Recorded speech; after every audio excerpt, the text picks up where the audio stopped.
Hello everyone, welcome to the 8th video lecture on Materials Science and Metallurgy video lecture series. In this video lecture, we are going to learn about crystallization of metals. Before going to start this lecture, let me take some examples to introduce what is the effect of a change in temperature on different substances. I wish to ask you a simple question, that is, what is the definition of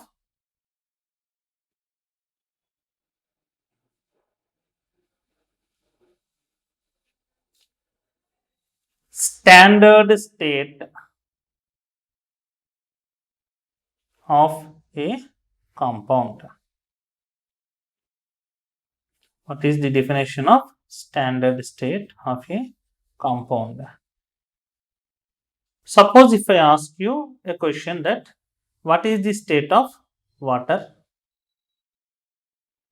Then generally we will say liquid state. Why do we say liquid state? Because water exists in liquid state at room temperature. That means at 25 degrees centigrade and plus at 1 atmospheric pressure. These are generally room conditions.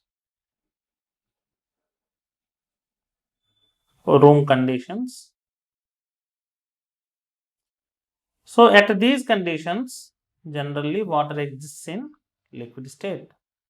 So liquid state is the standard state of water. Suppose if I ask you a question, what is the state of iron? Then what will you say? Solid state. Why do you say like that, solid state? Because iron exists in solid state at room temperature.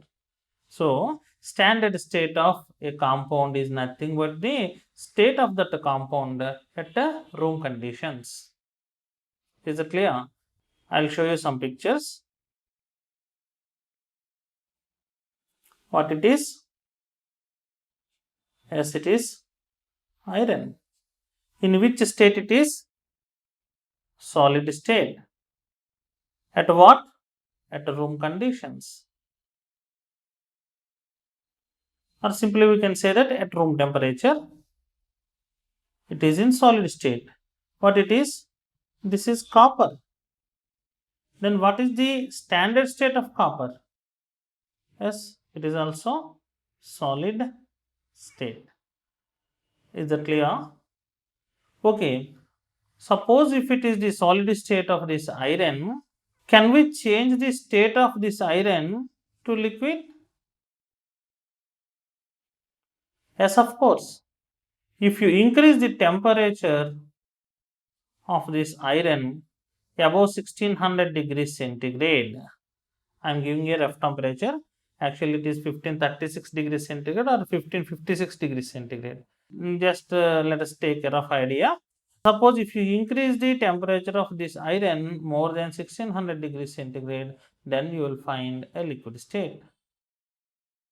That means what I am going to point out here is, if you change the temperature, automatically you can change the state of any metal. Not only metal, suppose if you take water.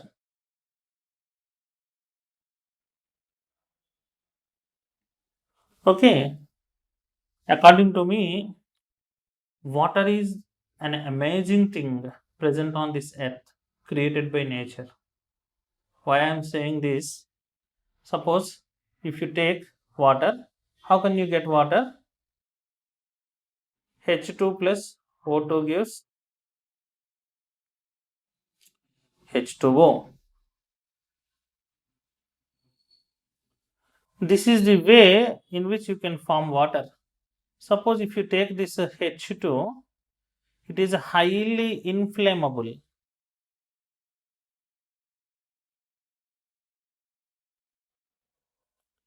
It readily catches fire and immediately it will burn. Suppose if you come to this oxygen, it is the reason for fire. That means In presence of oxygen only, anything will burn. Is that clear? So hydrogen is highly inflammable. That means it catches fire immediately and gives explosion type of fire. Whereas if you come to this oxygen, it is the reason to initiate the fire and to increase the fire also. Suppose if you come to this water, what it is? It is the liquid which stops fire. That's why I'm saying that water is an amazing thing in nature. Okay, let us come to our lesson. Suppose if you come to this water, it is in liquid state. Suppose if you decrease the temperature of this water,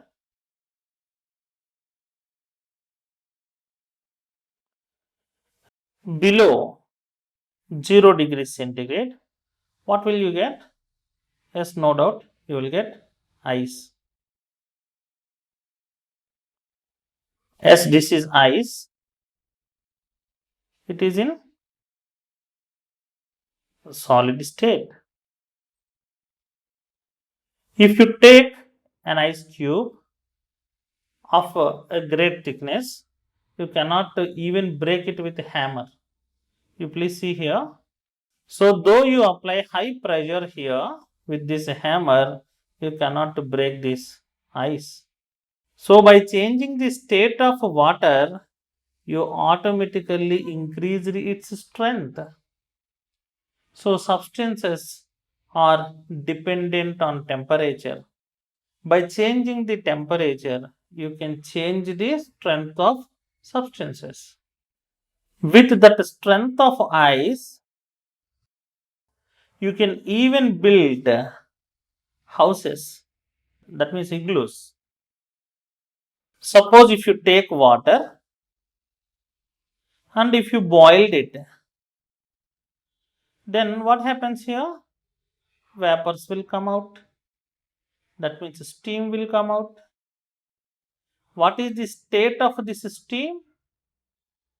No doubt, gaseous state. We can do wonders with steam. Yes, we can produce electricity, we can move trains, we can move some engines, we can make some engines to work like that. Let me show you a simple example. Did you remember this old train? Yes, it is running on steam energy. That means by changing the state of water into gaseous state, again you increase the strength.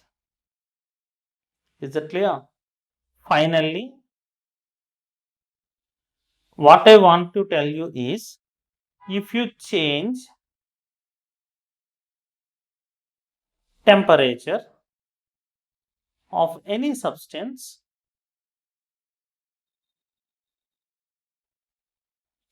you can change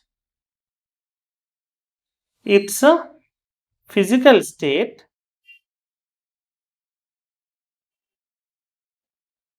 and at the same time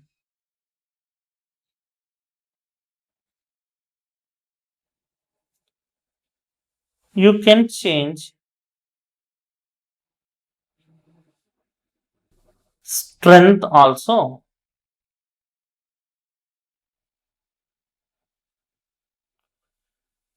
So, by changing the physical state of a substance, you can change the strength. Now, I want to introduce a small definition, that is spontaneous reaction. What is a spontaneous reaction? A reaction which occurs itself. Is that clear? Suppose if I take a glass of water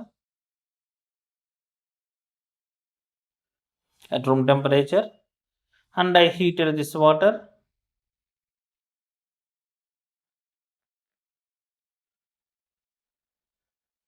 it went into vaporous state, steam. Is it the stable state for water? No. What is the stable state for water? Liquid state. So, if you left this steam in a box like this, that all are small tiny water particles which are present in vaporous state steam. After some time, what will happen? This steam will again come to liquid state. For conversion of steam into liquid state again, we did not supply any energy. It automatically happens. Suppose if I took a glass of water here,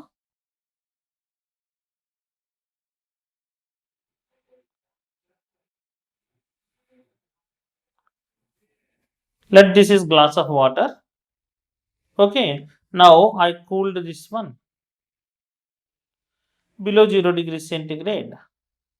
What happened? An ice cube was formed like this. Let us imagine that this is the ice cube. It is in solid state. Okay, now is it the standard state of water? No. Standard state of water is liquid state. What is meant by standard state? The state of a compound at room temperature or at room conditions. So, if you left this ice alone in atmosphere, what will happen? Again, it will convert into liquid state. So, any reaction, if it happens on its own, that type of reaction is called spontaneous reaction. For this conversion, we did not supply any energy. It automatically comes to liquid state. Is that clear? So, spontaneous reaction involves some free energies. Those free energies are utilized for the conversion of physical state from one state to another state. Is that clear? We took the example of water. Suppose if I took the example of a metal. Let us come to the metal. As this is iron. If you see the image of this iron, you can identify that this iron is used for construction of houses. This iron has a bending nature.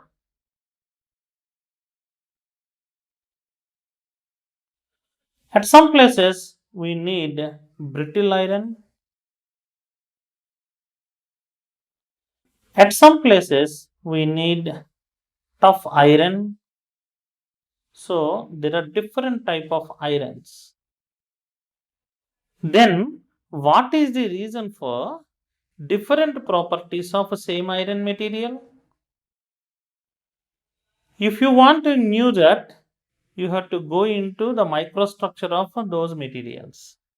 There is one microscope called scanning electron microscope, which is generally used to identify the grain structure of iron. That means if you give a close look on the surface of iron, you will find some grains. Let me show you. Yes, this is the image taken by SEM, scanning electron microscope. This is the surface of iron. Here if you see, there are some grains. It is a large grain, it is a small grain. That means these grains contain some small ordered arrangement of iron atoms. So this grain size is the reason for different properties of iron metal.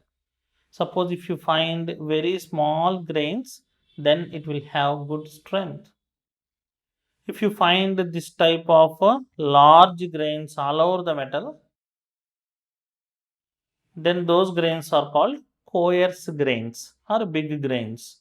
If the material is having that type of coarse grains, then it will be brittle. Like that, the distribution of these grain sizes is the reason for the different properties exhibited by iron.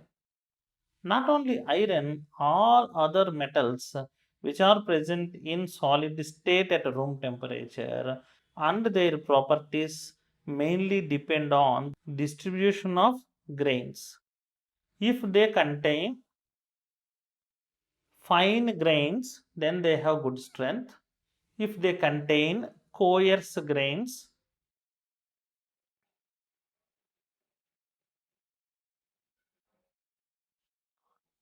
or big grains, they have good brittleness. Let me show you more images.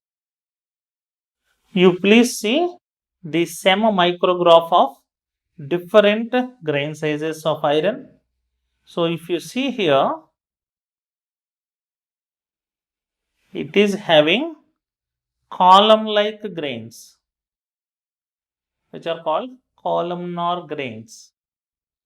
It is having different grain sizes, and this pattern is somehow different from others. So, if iron has this type of grain size, it will have some type of properties. If iron material is having this type of grain, it will have another type of property. And again, if it is having this type of grain, it will have different type of property. Is that clear? Now my question is it possible for anybody to change this grain into this grain? Did you understand? I am asking you a question. Is it possible to change this grain size into this grain size? If it is possible for anybody to change this grain size into this grain size, then that person can prepare that material with required properties. Is it possible for you to change this grain size into this grain size? Yes, of course, it is possible. How is it possible? That means to make it possible, you have to do one thing. You have to take a vessel, that this be the crucible or vessel. In this, you put some iron pieces. Let us imagine that all these are iron pieces which are having the grain size of this type. Okay, then you do one thing, you please heat this vessel. After some time, after you are going to get nearly 1600 degrees centigrade, this iron material will be melted. After melting, what happens?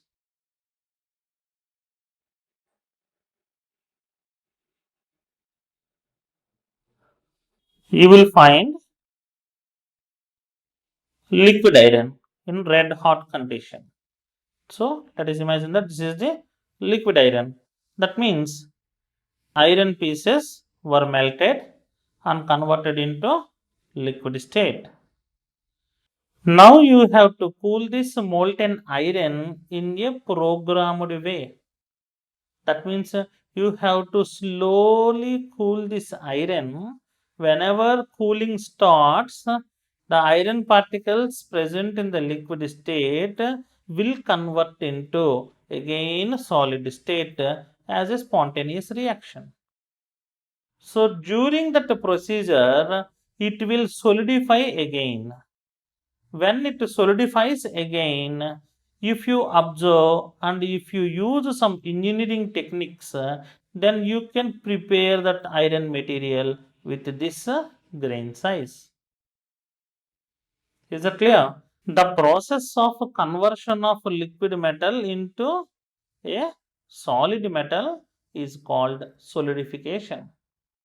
Suppose if the prepared metal is having more ordered nature, then that metal is said to have crystalline nature. So finally I can say one thing, that means if you change any molten metal into a crystalline solid, then that process is called crystallization of metals. Is that clear? There is no need for you to cool this by applying some cool air, by applying water, like that. There is no need for you to cool it because it is a spontaneous reaction. automatically that molten metal will be converted into solid state eventually. So, conversion of this molten metal into solid state is a spontaneous reaction. Is that clear? Suppose if you want to make the reaction more fast, automatically you have to use different techniques to cool the solution immediately. Then you will get the solid material. Of course, the grain size may differ. Is that clear? Let me show you different grain sizes of aluminum, steel, and titanium. Suppose if you come here, it is aluminum. It is having grains like this. If you cool the liquid aluminum by following a standard rate of decrease in the temperature, then you will get these type of grains, and again you can prepare these type of grains also. So if the size of grains changes, automatically the strength of that metal will be changed. Is that clear? Let us come to this one. This is steel. Then I will ask you a simple question. What is iron and what is steel? Iron means it contains only iron particles. If you come to this steel, it contains a little quantity of carbon also. So by applying the changes in temperature in a programmed manner, you can prepare the material with these type of grains and these type of grains and these type of grains. For any metal, you can change the grain size by changing the physical state of that metal into liquid state and by cooling that substance into solid state, which is nothing but the crystallization of metals. Again, if you come to this titanium, you can prepare grain size like this and grain size like this and even grain size like this. Now I want to introduce one term called grain boundary. What is grain boundary? These are different grains in steel. The boundary present between two grains. This is the boundary. Did you observe it? This is the boundary. This is the boundary. And all these are boundaries. Okay, these boundaries of this grain is called grain boundary.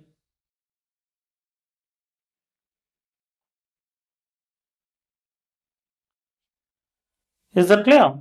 So you can prepare any material with fine grain size or coarse grain size or any different type of grain size.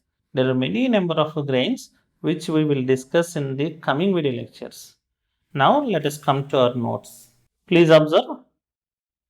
Crystallization of metals is a process of allowing liquid metal or molten metal to cool at a rate slow enough.